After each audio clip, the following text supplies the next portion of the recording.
दादा, ताई आणि त्याचसोबत मोठे पवार, त्याचसोबत रोहित पवार हे सर्वजण एकच आहेत किंवा पवार घराणंच एकत्र आहे. त्यांनी रचलेला डाव फसलाय. पार्थ पवारांची एक चूक आणि पवारांचं भांडं फुटलंय. सर्व पवार कुटुंब एकच आहे, परंतु जनतेला मूर्ख बनविण्यासाठी वेगवेगळ्या चुली मांडल्या होत्या. तर चला नेमकं प्रकरण काय घडले ज्यामुळे पवारांचं भांडं फुटले, पवारांचा गेम झालाय, संपूर्ण माहिती आपण आजच्या व्हिडिओमध्ये पाहणार आहोत. परंतु तत्पूर्वी तुम्हाला विनंती असेल, आपल्या चॅनलवरती तुम्ही जर नवीन असाल तर चॅनलला नक्कीच सबस्क्राईब करा. दादा, ताई आणि रोहित पवार व त्याचसोबत मोठे पवार मिळून जनतेसोबत गेम करताय, जनतेला मूर्ख बनवण्याचं काम करताय.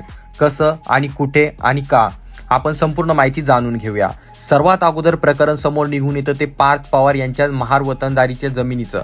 त्यांनी जो जमिनीचा घोटाळा केला, ज्या जमिनीची किंमत जवळपास 1800 करोड होती, ती जमीन त्यांनी फक्त 500 रुपयाच्या बॉन्डवर घेत आणि 300 कोटीमध्ये ती जमीन मिळविली. कशाच्या जोरावर? तर राजकीय पाठबळाच्या जोरावर व त्यासोबत आपला बाप उपमुख्यमंत्री आहे, मग आपण काहीही करू शकतो या जोरावरती. आणि त्यासोबत सर्व पवार कुटुंब आपल्या पाठीमागं आहे हे देखील त्यांना माहीत होतं. जर पवार कुटुंब सत्तेत आहे आणि सर्वच्या सर्व विरोधी पक्षनेत्यात असणारे देखील आपल्या पाठीशी असतील तर आपलं कोण काय वाकडं करणार किंवा आपलं कोण काय करू शकतं, ही माणसाची भूमिका बनतेच. आणि तसंच मत बनलं होतं पार्थ पवारांचं. परंतु त्याच ठिकाणी पार्थ पवार चुकले आणि पवारांचा गेम झाला. सर्वांनाच माहीत आहे, सध्या मेन स्ट्रीम मीडियामध्ये एक प्रकरण मोठ्या प्रमाणात गाजत आहे. ते म्हणजे महाराष्ट्राचे उपमुख्यमंत्री असणारे अजित पवार यांचे पुत्र असणारे पार्थ पवार यांचा जमीन घोटाळा. पुण्यामधील एका महार वतनदारीची जी जमीन होती त्यावरती ताबा मिळवला म्हणा किंवा त्या ठिकाणी सरकारी यंत्रणेला कामाला लावलं आणि अवघ्या 28 दिवसामध्ये जमीन स्वतःच्या नावावर किंवा स्वतःच्या कंपनीच्या नावावर करण्याचा पराक्रम जो आहे अजित पवार यांच्या पुत्रांनी केला. अजितदादांचा सिंचन घोटाळा अजूनही लोकांच्या लक्षातून गेला नाही. तोच त्यांच्या पुत्रांनी जे आहे राजकारणामध्ये येण्याआधीच एक मोठा घोटाळा करून ठेवला आणि हा घोटाळा केल्यानंतर त्यांनी सर्वात मोठी नाचक्की जर कोणाची केली असेल तर पवार घराण्याची. आपल्या सर्वांना माहित आहे, अजितदादा पवार फुटले, त्यांनी स्वतःचा एक वेगळा गट निर्माण केला, एक वेगळा पक्ष निर्माण केला आणि त्यानंतर सर्व ठिकाणी एक चर्चा व्हायला लागली. राजकारणातील चाणक्य मानल्या जाणाऱ्या शरद पवारांच्या नाकाखालून त्यांचा पुतण्या त्यांचा पक्ष घेऊन जातो, परंतु ते काही का करत नाही. आणि तेव्हा दबक्या आवाजामध्ये चर्चा व्हायला लागल्या की अजित पवारांना हे करण्यासाठी देखील शरद पवार यांनी सांगितलं असेल किंवा पवार घराणं एकच आहे, परंतु आपण सत्तेतही राहायचं आणि विरोधातही राहायचं आणि आपल्यावरती टीकाही झाली नाही पाहिजे असं काहीतरी डाव रचायचा. मग त्यासाठी एकच गोष्ट होती, अजित पवारांना सत्तेत पाठवायचं आणि आपण विरोधी पक्षांमध्ये थांबायचं.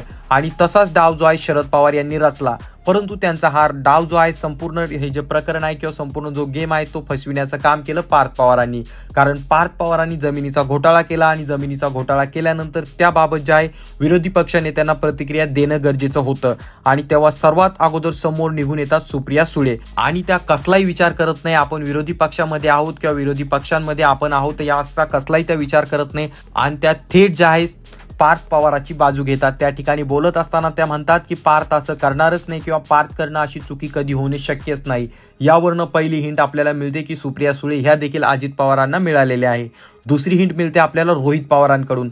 रोहित पवार हे एरवी प्रत्येक प्रकरणावरती व्यक्त होत असतात किंवा प्रत्येक प्रकरणावरती ते बोलत असतात, परंतु जेव्हा पार्थ पवारचं प्रकरण समोर निघून आलं तेव्हा त्यांनी त्या ठिकाणी बोलणं टाळलं आणि याबाबत जे आहे सत्तेत असणारे नेते देखील त्यांना टोमणे द्यायला लागले. म्हणजे संजय सिरसाट यांनी जे आहे थेट त्या ठिकाणी नाव न घेता सांगितलं की आपला जो एक पोपट होता, जो नेहमी पोपटपंची करत आहे, तो आज का शांत बसलाय. आणि यावरून जे आहे हा जो टोमणा होता हा त्यांनी थेट रोहित पवारांनाच मारलेला होता, हे सर्वांच्या लक्षात आलं.